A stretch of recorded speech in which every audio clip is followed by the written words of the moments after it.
প্রিয় দর্শক, আসসালামু আলাইকুম। প্রিয় খামারে ভাইয়েরা, আমি গরুটা বিক্রি করে দিয়েছি। আলহামদুলিল্লাহ কিছুক্ষণ পরেই চলে যাব পিকনা হাটে, ঐতিহ্যবাহী পিকনা হাটে। আপনারা দেখতে পাচ্ছেন গরুটা বিক্রি করছে 1,37,000 টাকা। দেখেন গরুটা। প্রিয় দর্শক, এইটাই গরু।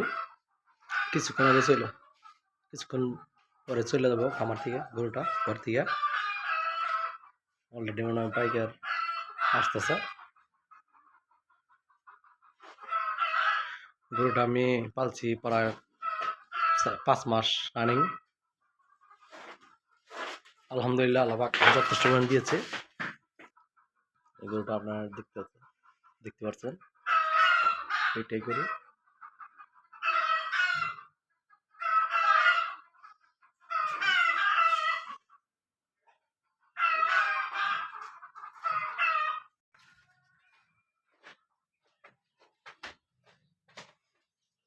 এই গরু আপনারা দেখতে পাচ্ছেন দর্শক।